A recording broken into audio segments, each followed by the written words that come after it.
Join us live in the studio. We have MATTSBBQ. Oh, could have done that one, could I? I didn't do that. Yeah, that one weren't prepared. Right, so we've got two people live in the studio. So do you want to introduce yourselves to the people locked in? Cool. I'm Matt. I'm LV. You can put that mic slightly more in the middle so you can. Yeah, cool. So we've got Matt and LV live in the studio with us. MATTSBBQ. So Matt, let's start off with you. The enigma. The person that people don't know. I'll always think back to that video that I saw you lot post of Buck. Oh, when he was on his phone and saying, right, who is this Matt and what is this barbecue? It's a bit bad. Like, have you met him yet? I haven't actually met him. Like, he's a friend of a friend. Yeah. But I haven't actually met him after that video. No? Has he not been to one of the barbecues yet? I think he has. You got to send him an invite. Yeah, we did. We sent him an invite. Oh, you did? Did you? Yeah. And he came, but you didn't meet him? Listen, we're so on the actual day, like last year, was so busy with everything that we didn't get to see a lot of people. A lot of our friends that we used to see at the barbecues, but now we've got like a production company taking care of it, and we should be able to be a lot more involved. Right, so let's start from the beginning. So MATTSBBQ is a very simple name. It's Matt and his barbecue. Yeah. Started it from a garden. Yeah. Just randomly, you thought, I'm going to have a barbecue in my garden, like people do. It was a birthday party. Yeah. Okay, who's your birthday party? Yeah, my birthday party. Okay, so you're going to have a barbecue like people do for their birthday. Yeah. What happened? Big mess happened. 18th, isn't it? It was my 18th birthday, and you know, how long ago was that? It was what, 2 years ago? Some years back. Something like that. But no, you see, like back in the day when we used to have house parties and that kind of thing. Yeah. It basically was a house party, but it was a barbecue. So when you said barbecue, people wouldn't take the mick with your house and trash it, sort of thing. It sounds like more like a family thing. So every year for my birthday, you say, I'm having a barbecue. Okay. Yeah. People will come with their drink and stuff, and it was a bit more like, then it just turned into sort of full-blown house party mode. Was this your house or your mum's house? My mum's house. So what was your mum saying? Well, so it was the first. Because I couldn't have a house. I couldn't even have more than 2 guests in my house at any one time, no matter what. No, them ones there. Right. Okay. You know, this is the upside of being mixed race, right? Right. Okay. My mum's white. Yeah, she was very lenient on some of these things. I understand now. Dad weren't even that involved. Mum was understand. lenient. Mum was like, yeah, bring your mates, right? Yeah. It'll be fine. So the first year we had about 30 people. Yeah. Something like 20, 30 people, just friends. Yeah. And then every year it just got bigger and bigger. Like it just got a bit. Weren't you worried about people coming into your house that you didn't know? So that's the funny thing. So when no, I was one of them. Oh, were you? I when you lifted your head, I thought I had your support. That's so crazy. But like, the first time I met Matt at the barbecue. Yeah, oh wow, exactly. okay. Yeah. So when we first started the barbecue, it was like Facebook wasn't even about. Yeah. So we used to go, like me and Tyrone. We're getting closer to the age. Go on. I mean, Twitter just came out. And we used to like text message everyone and say, come to. Yeah. So then a couple of years later, Facebook came out. Yeah. And then I used to like do like an invite. So when it got to like about 50 people coming to my house and stuff, I used to click very carefully like who I want. It's my house, do you know what I mean? I have to be very careful. So click here and there, and it grew. And then word of mouth got about, a friend bought a friend. Unfortunately, LV came to one of them to meet him. And then it got too big for the house. Yeah. Like it got too mad, and Mum was like, "Do you know what? This is like there's people throwing up everywhere, people in the street. Like it spilled out onto the street, into the house, and were police being called at any point? We got served a notice from the council. And delivered a notice the next day from the council. So I was like, all right, Mum, you might be right. I might have to get out. Yeah. So she kicked us out. So that was about. We had 5 years of it in the house. Then the 6th year, we went to a cricket club in Catford. Okay, yeah. Right. So this was the first time that I didn't have to be so careful of who I clicked on Facebook, and it's the first time we said, all right, we can invite everyone. So the guy said you can have like about 100 people. Yeah, cricket club. That's where they got the football pitches, right? This is a different one. It's Catford Cricket Club. This is Penley Road. It's a small cricket club. You probably wouldn't. Where is by this? you know American and Reba? It's like 2 roads down from there. Oh really? Yeah. Okay. Yeah, it's a small one. You wouldn't even think it's okay. So the guy was cool. He said, you can have like 100 people there. So we just put an open invite on Facebook and said, come down to the barbecue. Yeah. About 400 people turned up to this thing. And You charging like entry enough? No.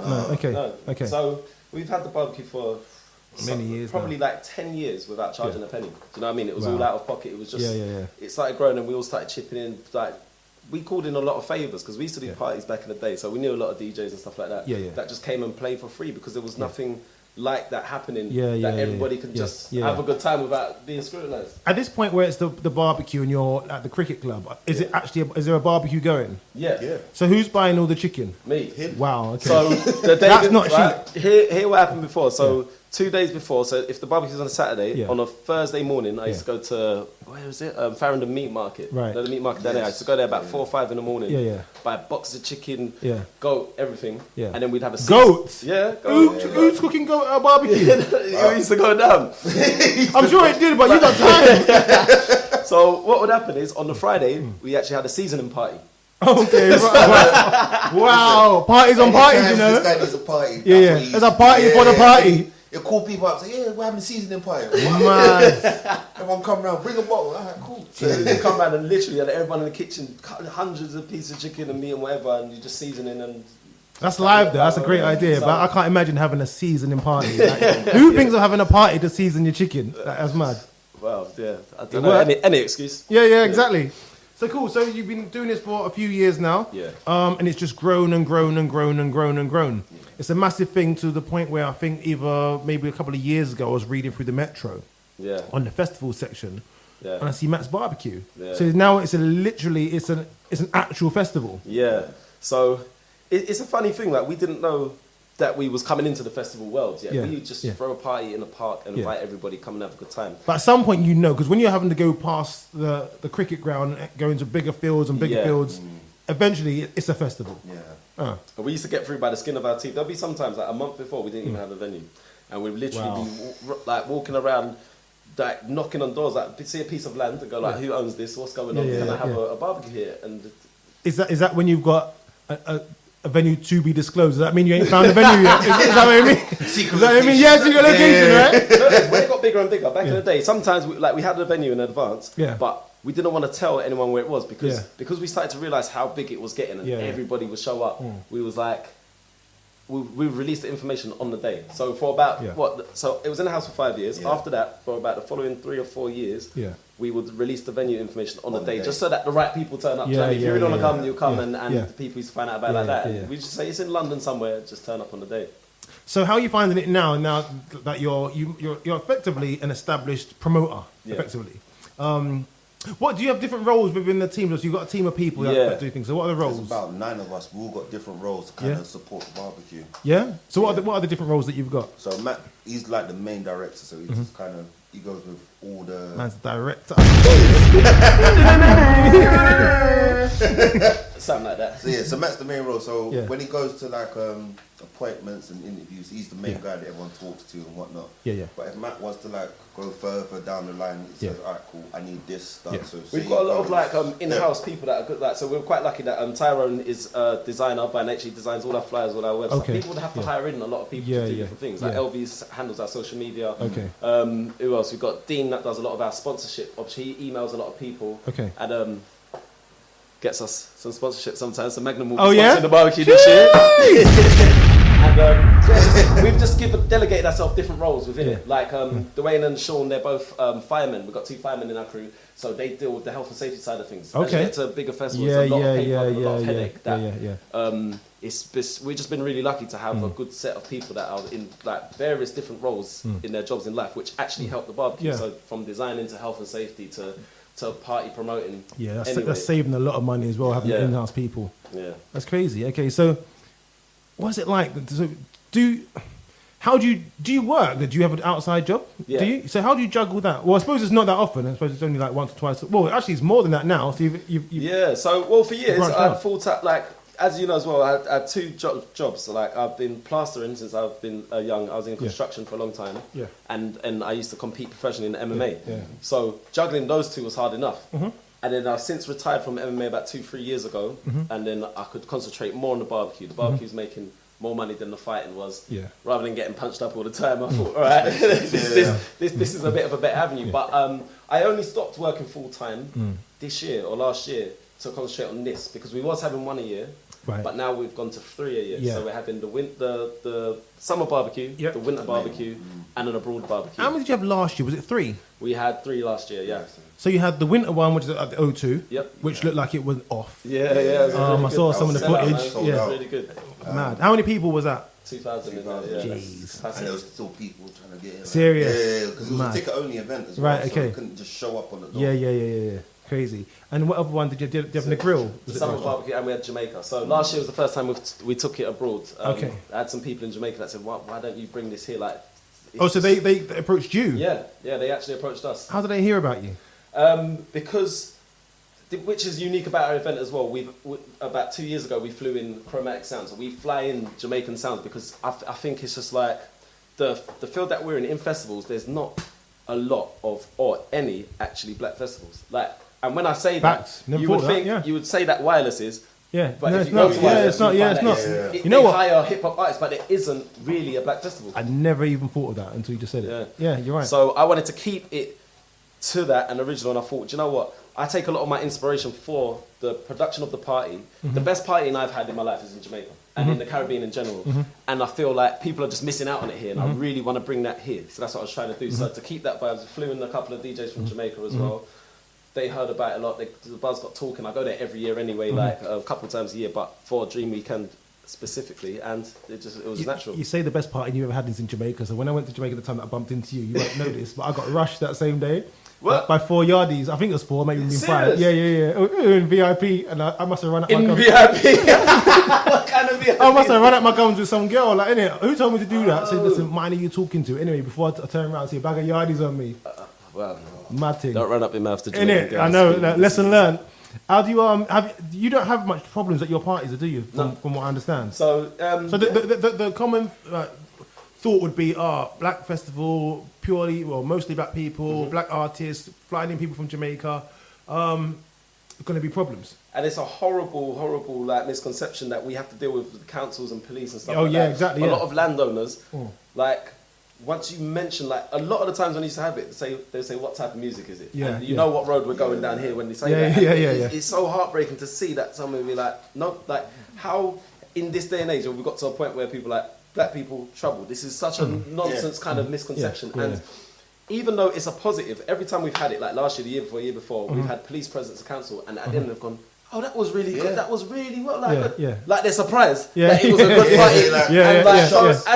As much as it's a compliment, it just shows the mentality of people like, this is going to be like madness. And it's just not that. But at the same time, when you were mentioning about trying to find venues, I'm assuming like I can see it happening where you get a venue, they're like, yeah, no, that's fine, that's great. And then you get a call about a month later saying, actually, we've changed our mind because they've done a bit of research, found out it's a black thing. Has that ever happened? I can give you a very good prime example of that is one time we did a thing called the Summer Closing Festival. Right. So in the festival world, like you're essentially building a city. You're building your club. You're building your club, so you have to hire in toilets, stage, and paramedics, everything. You have to build. It's just a field. You have to build it.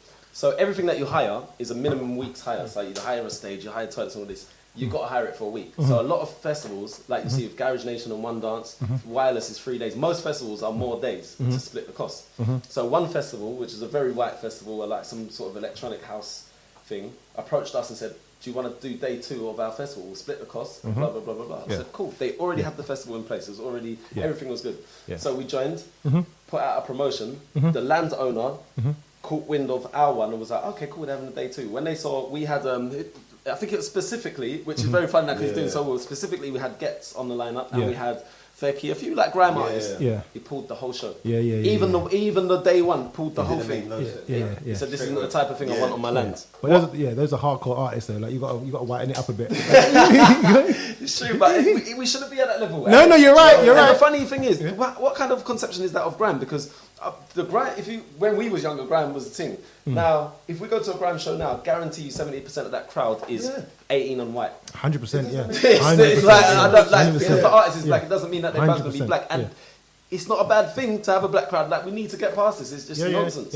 How do we get past it?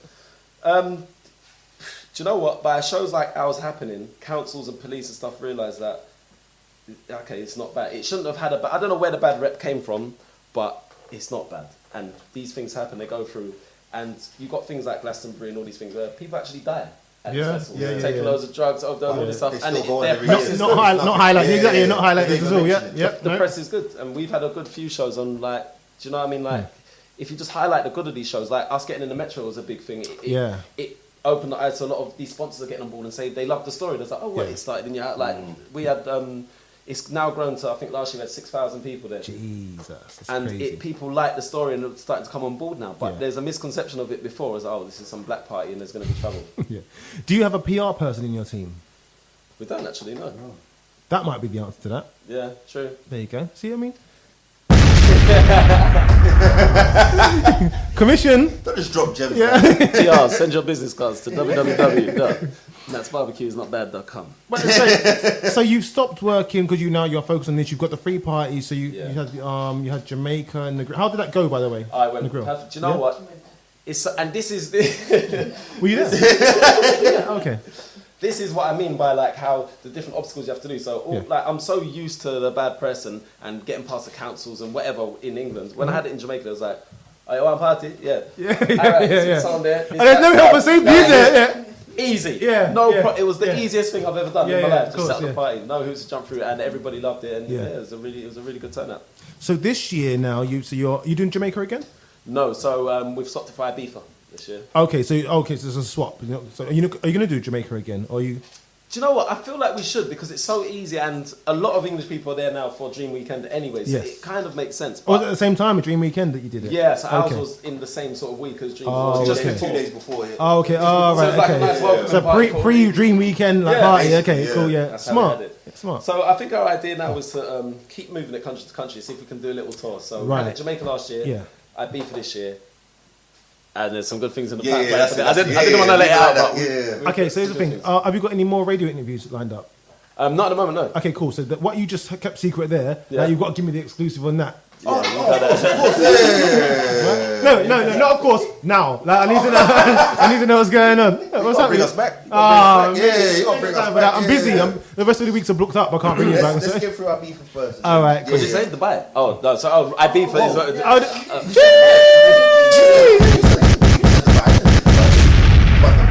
exclusive.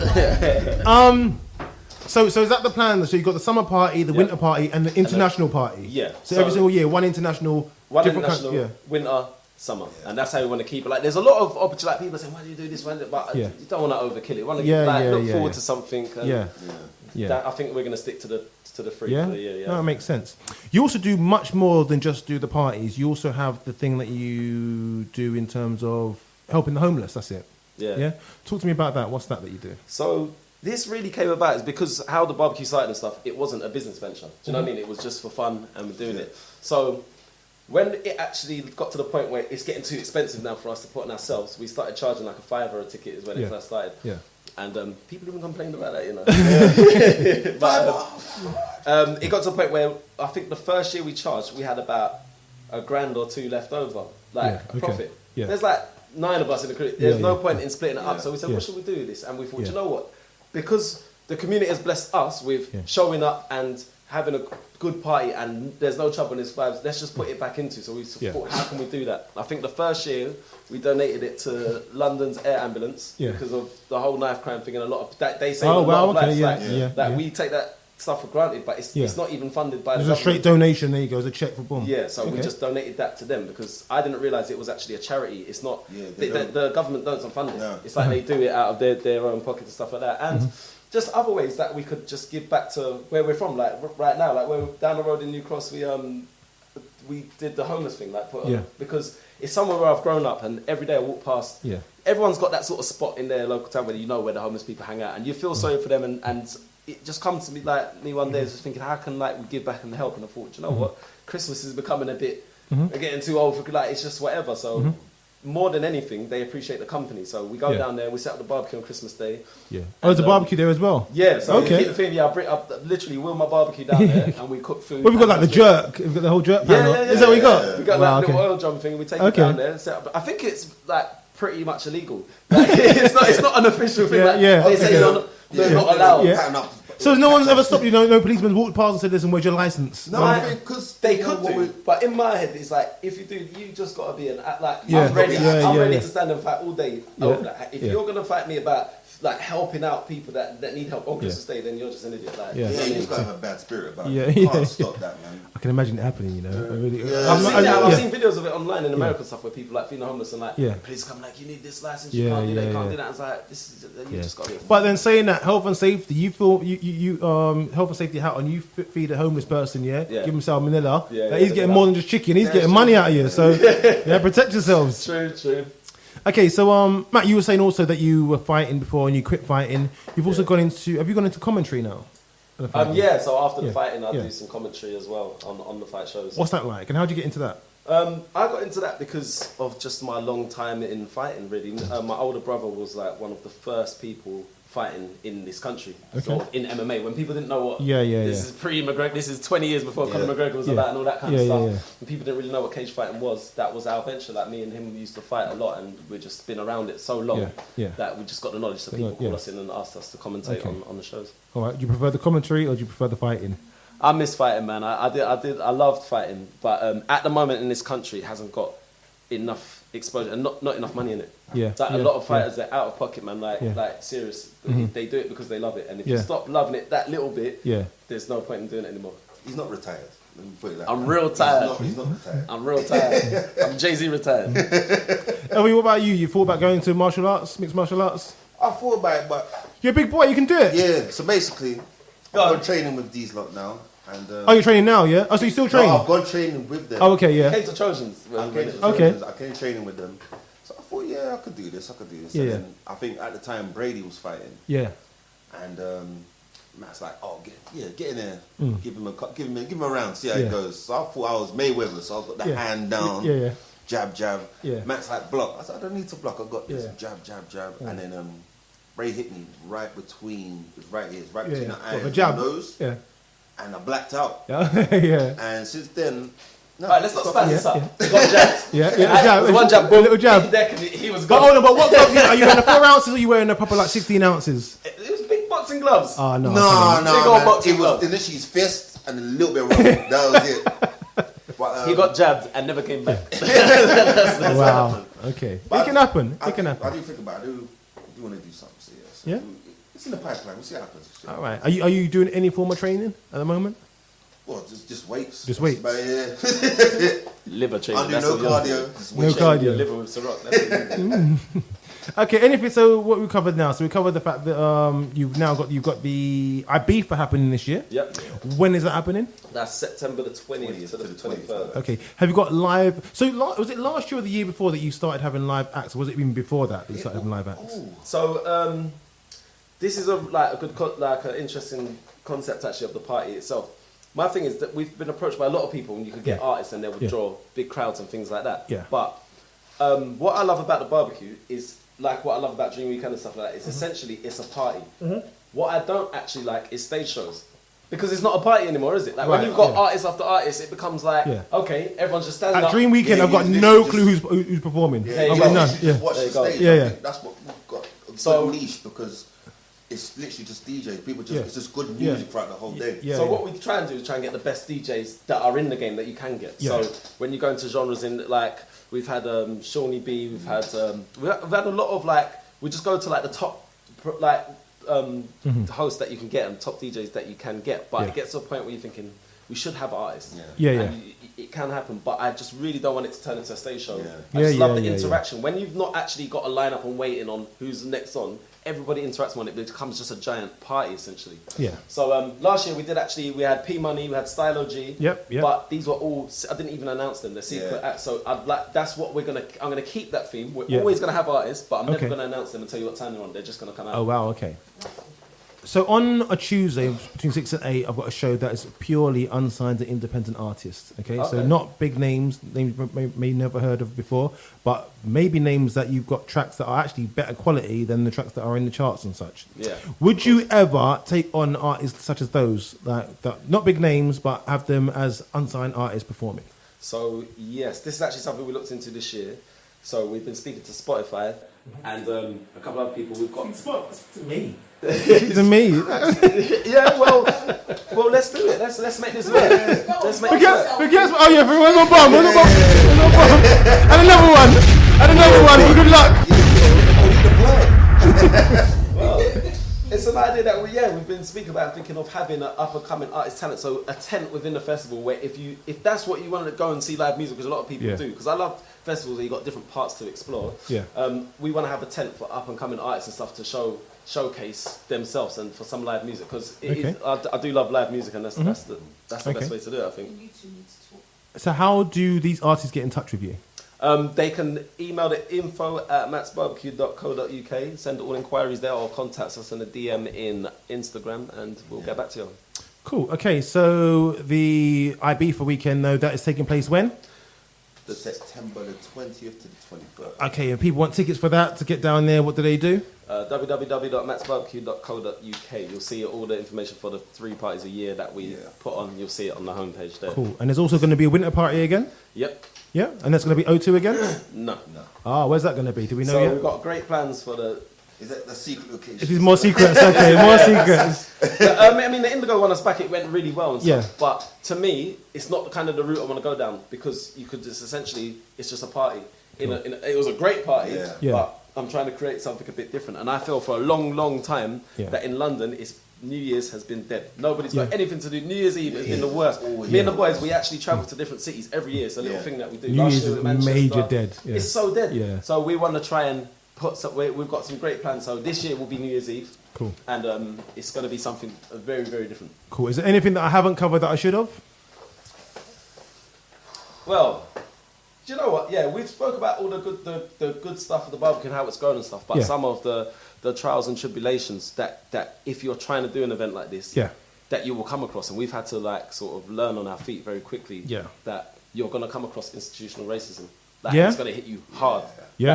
Like on the surface, you believe that it doesn't exist. It feels like we're very multicultural in London and whatever, but when you start trying to make a bit of money or trying to put on an event or do something in the public, it's actually shocking. But you covered this in terms of the venue owners and to a degree the police, but it's more than that. It's like the council. It's everything. It's still just the reports. I remember, I think it was when we did Yellow Year. Was it 2000 and 2012 or 13? We did one, and the report back. You said Yellow Year. What's Yellow Year? Oh no, because basically because obviously we wear the coloured trousers. What year is this? I only go by the colours, but it's just a report back. Even the neighbours are like, oh, I see 500 black people with knives trying to stab each other. There was a gun report. Luckily enough, like I say, we know a lot of people in different fields. I had a police sergeant in our thing that is off duty because they're just somebody that attends the barbecue, but they happen to be in the police. They caught wind that there was a report of a gun being there and stuff, and armed response when it's come down. But it's just neighbours that aren't used to seeing black people there. But more so than that, neighbours are neighbours. It's whatever you're gonna come across that. Mm-hmm. But what hurts the most is when it comes to councils and things like that, and police sort of just tarring you with a brush that it just doesn't exist. It's like they just don't want it in their area. It's so hard to come. So what I would say is covering those tribulations and stuff is what I would say is anyone that's trying to do something similar, just chat to me, because I can tell you everything you're going to come across, and I'm happy to give you the advice. Like a lot of people say to me, oh, there's some other promotions that are doing barbecues and things like that now, and they might even name it something very similar, or they're doing outside shows, and people are like, oh, did you see what they're doing? They're trying to copy your thing. Is it happening? Like you got Steve's barbecue? Well, there's a few like that happening, and people are like, look, they're trying to copy your thing, but if black people ain't going to help each other, I just think this is madness. Like people want me to hate on those. I'm trying to help them. I actually go to them and I say, look, this is what you're going to come across with the council. This is what the police are going to say. The best way to do it is this, that, and that. Because too much people hate on each other like now. Why am I going to be like, I'm the only one doing this stuff? If you want to put on an event like this, just chat to me. I'm accessible, and I will tell you things that you're going to come across. With that, the thing is, people just need to take time, because a lot of people, they rush it. So they do something and it's too soon. Just take your time. Look, it took us 15 just gradually grow. Just to get here, it took us almost 15 years to get here. Just take your time, let it grow properly. That's a good point. So you gradually got to this point where you've got effectively a festival. Have you got eyes on a bigger prize? Like, is there something you say, you know what, we've got the festival, we're going to do this? My ultimate end goal is like I say, the Caribbean style of partying. carefree partying. So you know how Jimmy... What, in London? Yeah, good luck with that. Good luck with that. Good luck with that. It can't happen. I don't want to burst your bubble. It can't happen. Do you know how stuck up Londoners are? It's not happening. It's a big difference. Do you know what's a good formula to the barbecue? Is that we always have it. If you look at it, it's not actually... It's always on the outskirts of London. It's about an hour's drive. Right, each time, if you're in the centre of London, each of our barbecues are just within the M25 or just around it. And I think the good solution, the good formula to that is that people have driven all that way. So you're not going to get people that are just chancing it. Like, we got offered last year, Crystal Palace Park. Come on now. You're not that naive. People will drive far for beef, you know. But it minimises that risk a lot. It does. Like I believe that's why we've not really had much trouble. Because it's so far. Like you're not coming all that way for trouble. And chances, you know, like people trying to like come with no ticket and whatever else. Like we got offered Crystal Palace Park last year, and I was like, do you know what? That would I think that would actually be a disaster. I agree with that. Yeah. Because everybody that's heard about it be like, oh, it's just around the corner. What's this thing? Let me go. And then you're just gonna get all the wrong kind of road people that are just like, right, I'm coming in. Like that's it. Yeah, and I think that's a good formula to it being good, and that's why I want that kind of carefree Caribbean party. My ultimate end goal is I'm trying to work with a lot of sponsors to have a party where nobody pays for drinks. You pay your one ticket price. Oh, proper Jamaican style. Yeah. And that I will bring that here. It's gonna happen. That's gonna be messy. But until that happens, like how we've managed that is that just. Like our drink prices are like Wetherspoons when you come to our festival. We're not trying to. We're not trying to kill people. It's like £5, £5 for a double, £2.50 for a single. You can buy a bottle of drink for about £60. Oh, that's why the pictures look the way they do. Okay, right. Exactly. Okay. All right. Listen, I think we've covered everything. Wicked. Listen, Matt's Barbecues here in the building. Thank you very much for joining me. One more time. When's the Ibiza party? Right. So Ibiza is the 20th to 23rd of September. Very limited rooms left. That is going to be absolutely just mad. It's going to be a mad weekend. And we have the main show, which is the 6th of July in Crawley. That is around the corner. Let's have a look. So what's that? So you got two. You got one. So you got in. So you got someone in July. Oh, okay, got you. That's in Crawley. So that's our baby. That's the biggest one. One in July. That's the. I almost forgot about that. Okay, okay. So you got one in Crawley on the 6th of July, and that's at the showground the showground, the SOE showground. Yeah, South of England showground. Oh, okay, cool. Okay, you got a lot of names down there. Yeah. So our main attraction for that is Copper Shot Sounds. That we're flying in from Jamaica. They're one of the major sounds that play at every Dream Weekend. Okay. So this is me trying to incorporate that kind of partying to come here. They really bring the vibe. Okay. And, I would read out the names, but there's just too many to mention. Enough names in there. 12 p.m. all the way to 11 p.m. Yep. And then Ibiza weekender. Yeah, 20th to the 23rd of September. Yeah, we've got club parties, daytime pool parties, and a massive boat party. Wicked, okay. And one more time, if people want information on both of these events, they should go to where? www.mattsbbq.co.uk. And thanks. Is it .com or .co.uk? .co.uk. Perfect. Matt's Barbecue. Thank you very much for joining us here on OnTop FM.